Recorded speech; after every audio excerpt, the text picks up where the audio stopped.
Oh hey guys, just leaving the house. Then it's at night. But I did swing through. Had a easy quick dinner. Some National Hebrew hot dogs. Not really a good dinner, but it's gonna be a bit of a long day.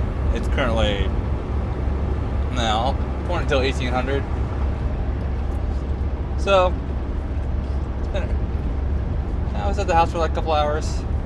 Picked up some parts. I got two sleeper airbags, two of the clips for the Volvos. Got a new map sensor. Picked up my new laptop cooler. Let's see, what else did I pick up? Oh, got another case of my drinks. My Prime drinks, and pretty much. Oh wow, two more things. My deodorant, but I do have two brand new headlights sitting at the house. But I'm not. Those boxers are huge, and I'll probably install them myself. Like wow, bumpy road. I'll probably install them myself. But I don't feel like taking those gigantic boxes and putting them in the truck, so I'll wait until I have some time and I'm at the house. Because, it's probably what's going to happen is I saw them. I'll probably get soaked in sweat, so I can just go in the shower then. Just had to find a place and align them, but I figured that out. I'll figure that out. Got a little bit of scare. I left Kent yesterday, and did my little pre-trip. Nothing wrong with the truck. Tires are fine. Oil's fine. Coolant fine. Pull into the weigh station. Steers go on and get told to park for inspection. And I was like, oh boy. Now, before I got loaded in Kent, though, on the way up to Kent, and one of the Washington scales, I got stopped on a scale and was told I might have a flat tire. But he said it was on my driver's side, and I mean, like, oh, no, that's, because I have a brand new tire, for lack of the choice, next to a worn tire, and usually you want to match the tread, and if you can't, you replace both, but I'm getting ready to replace all 8 tires anyways, including that one I just put on. So I didn't want to really, they didn't have used tires, otherwise I just would have done that. But so, he checked it and he's like, oh, yep, you're right, you're good to go. And, then it's back to the next day and I got loaded in Canada, went east, went across Idaho, got pulled in sent to the weigh station, told to park for inspection, and as I'm parking, he's walking out, and I get out of the truck and I meet him. And I'm like, I bet you I know why you're telling me to park. He's like, why is that? I was like, one of my tires set your sensor off. And he's like, yeah, which one? And I told him about the brand new one next to the worn one. He's like, oh, so you're the one that keeps setting off, because I go through it every week. So he's like, oh, you're the one that keeps setting off our sensors every single time you go through. I'm like, yeah, probably. The tire's been on there for about a month and a half. He's like, well, not this time. It's the other side. I'm like, other side? Uh-oh. Yeah, I must have caught something or just nicked something. I have a slow leak on one of my inner tires on the passenger side. But it was like 40 PSI. But it was full when I left Kent. So I was like, not sure what I did. What I snagged. There's no air dumping out of it. It holds air just fine. As a matter of fact, 40 PSI, it didn't even read on tire gauge. It was at least like 30 PSI. It still beat it. So it was a little odd, but it took air just fine. 100 pounds.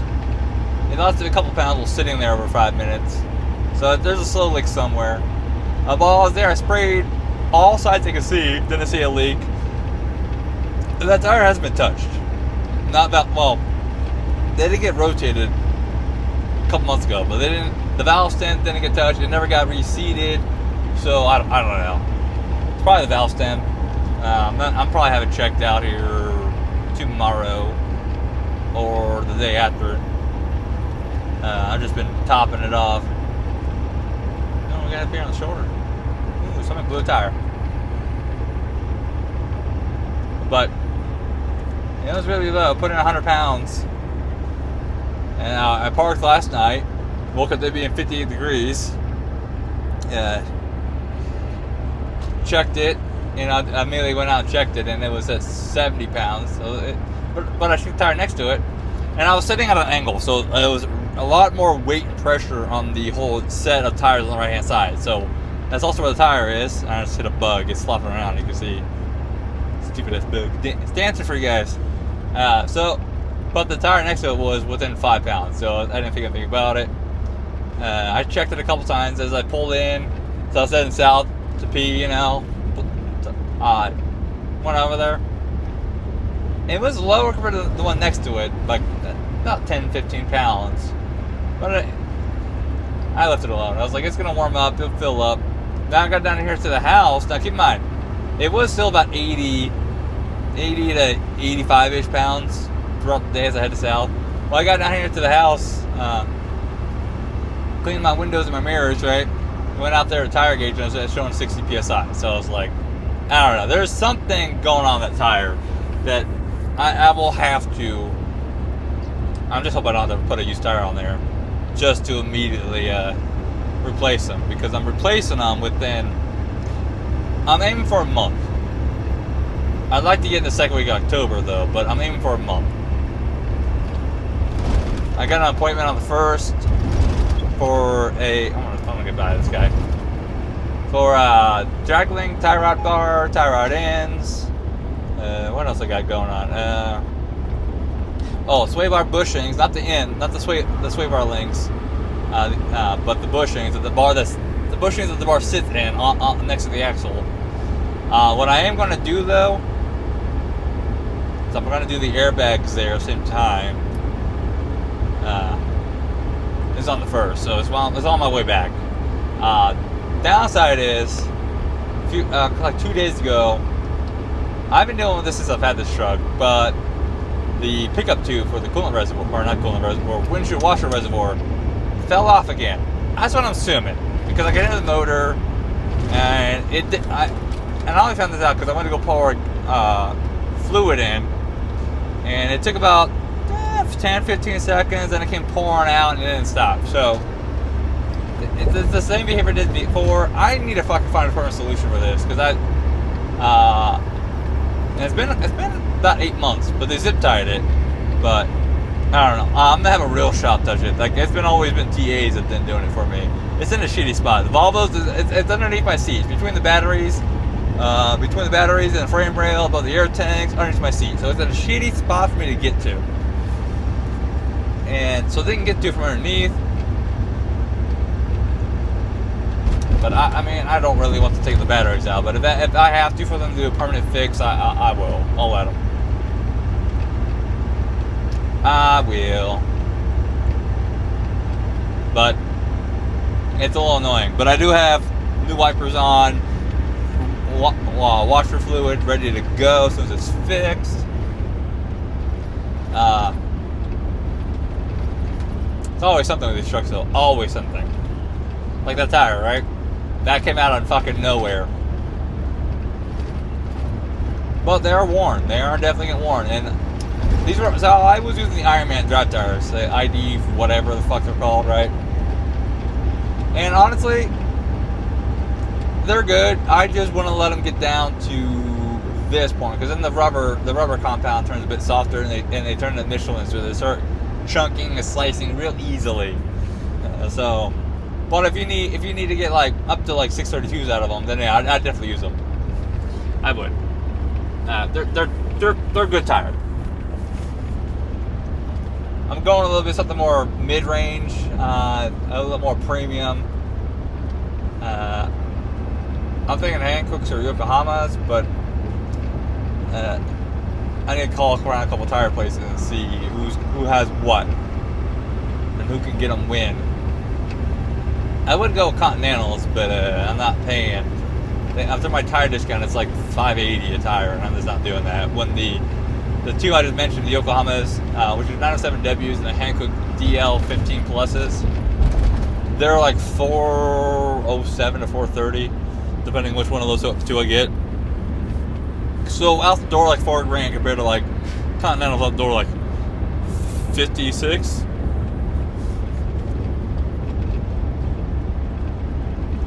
But it's crazy to think though, here in a few months, this stretch of road is going to be pretty fun.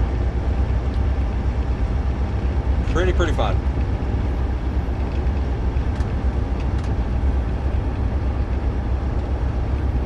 This truck was just making weird noise all of a sudden. And I would go ahead and put tires on right now, but I need to wait until the front end work gets done. I need to make sure that it fixes most of it. Because, what the fuck was that? Truck just hit a bump.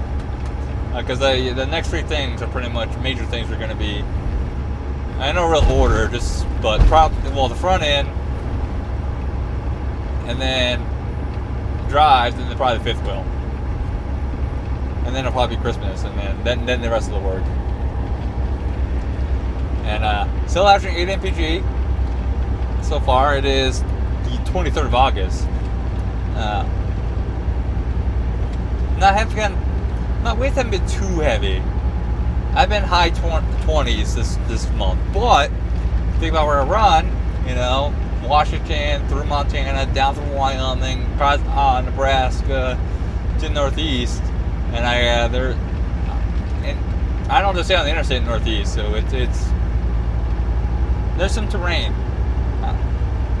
I also don't get wind help either, not up here. I bet you I'd be 8.5 mpg down south if I ran the SoCal to Northeast like I was doing. Almost certain I would be. Now the fuel price is going to suck. I'm pretty sure I'm going to be about $5.15 a gallon this week for my average. Like I just filled up yesterday like $5.21 for around $10.70. I'm going to have to do that again tomorrow about $5.21, and probably do about right around the same. So I'm probably looking at $3,200 a week in fuel this week, and I haven't had that since it's like April, May, June. I'm trying to think. Fuel's definitely back up. I think fuel might actually be higher than what it was the first 3 months. So definitely getting increased MPG is very, very important. Oh, and I'm also going to be ordering some tire inflators here. Probably at the end of the month. Well, my voice just started to go out on me. End of the month. So that will help. Like that slow leak wouldn't be a fucking problem with the tire inflators on. And it's only a problem because it's hot now. I gotta get my hose out and hook up to it. But hey, at least I have it. Although it's only the first time I've had to use it, so. But it's gonna be. Let me go a little backup when I have my tire inflator on. Just like the tire gauge is gonna be kind of pointless, but a good little backup. Mostly for the steers, actually, thinking about it. And the tire inflator company has steer inflators, so they just announced them like the start of this year or something like that, or last year, so they're not out for mass production yet, as far as I can tell. But I'm definitely going to be picking those up too when those come out. Don't know how they're going to mount. That makes me kind of curious, because not all steer setups aren't the same, so. Definitely not the same.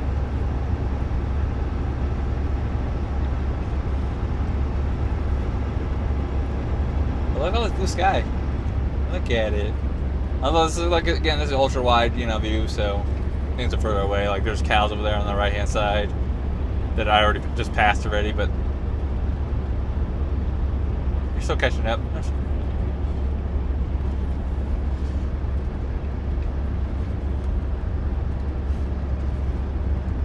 But I'm pretty sure rates are going to keep going up through the end of the year. I know Northwest going Northeast is ridiculous right now rates. Making the same amount of money I could as I'm making right now for like 1 to 3 drops. Problem is getting out there, but there's a good paying freight right now. Good paying freight.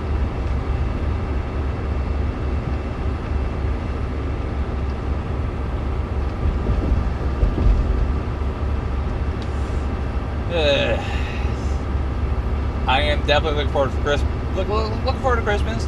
Give some time off. I've definitely been out here for a bit. Definitely been out here for a bit. I don't know exactly when I release videos though in Christmas time because I'm gonna be having extended off time due to having some procedures done. I need some recovery time. I won't be able to talk very well, so not for a couple weeks. Eating's already gonna be a challenge.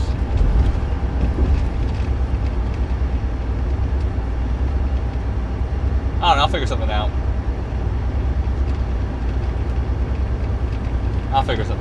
I know, I'll just make some of the YouTube videos with text-to-talk. So like some of those original, early YouTube guides. Where it's like, okay guys. And it's nothing but just fucking robotic speak, you know?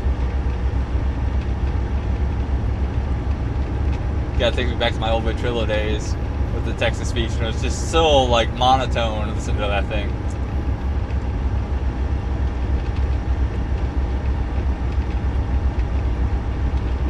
But who's ready for winter? Because let me tell you, after July, that fucking hot July, I am so ready for it. Although it's probably gonna be a warm winter up here again. But hey, if you're down in the south and in the northeast, get ready for more snow. You're probably gonna have quite a bit more. Kind of want to repeat what Northeast had, but I don't know if I want it around Providence. And then like the Providence had like 3 to 4 feet of like snow banks just everywhere. I mean, it's weird when I'm driving to Providence and there's snow walls the size of my up to like the middle of my window as I drive through the town, well, the city, right? And I'm in the center of the city doing pickups, you know, for my cross country LTL stuff. It's definitely an adjustment when you're taking narrow ass roads and narrow intersection and throw on more snow to where it makes it even more narrow. It's funny though. I will say though, it wasn't too cold over there. It wasn't too cold with all that snow. Nixon out west though. The west, man, definitely could have used all that snow out west this year. That's for sure. Which Spokane fires are out. They've been out for a couple weeks. That rain that came through last week, right before last week, doused them, put them out. Like that, those storms came through, and like those storms flooded my town, flooded Billings, put a few feet of water in my town. You know, my town's not really set up for heavy rain, so it always floods. It's not designed for rain. Now I live on a hill, so I will never flood. Everybody that's around town will flood, but I will never have to worry about flooding. Now I used to, but they fixed it. They fixed it because water used to pool up on my window. I live like halfway underground, right? My apartment, I'm half level underground. So they used to pull up and would sometimes leak through or just create issues. But they fixed it. But that's good. There's a couple of fires still out west, but you can tell the sky's pretty blue. It's not as cloudy as it looks. It's just stretched out, but it is pretty blue. It's pretty blue. But anyways, you guys stay safe out there. Catch you next time. Bye.